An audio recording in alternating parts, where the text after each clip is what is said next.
Studio Alamnagar Madhepura. Music director Kanchan Raj, Hajipur Vaishali. रे बेटा पाकिस्तानी तोरा पियल में चपानी रे बेटा,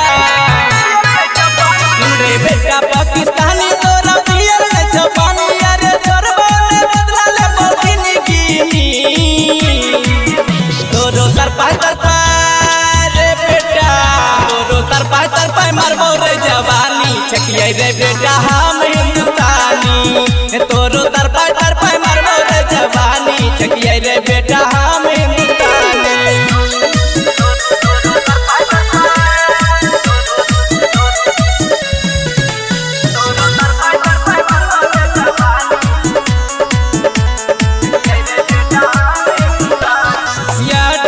बदला लेबो 28 गुना जोड़ के, घर घुस के मारबड़ बेटा तरवा तर गुमान के। बेटा 28 के बदला लेबो 28 गुना जोड़ के, घर घुस के मारबड़ बेटा तरवा तर गुमान के। चाहे कितनो बिछेबे जाल बुझा जिया तोहर चाल। हिंदू मुस्लिम सिखे भाई भाई ले रे मानी। पता शेर के बेटा, पता शेर के जगैले बेटा जानी। छकिए रे बेटा हम हिंदुस्तानी, तोरा याद दिलेबो मरल नानी। छकिए रे बेटा हम हिंदुस्तानी।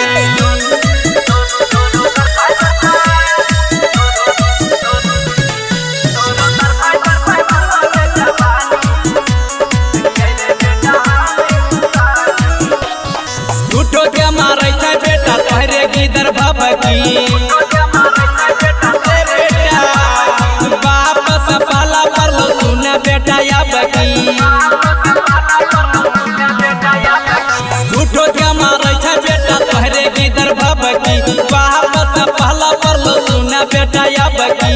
बेटा गलती कैला बड़ा भारी झंडा देबो अपनी गाड़ी। अरे लहराई तिरंगा सिनतानी,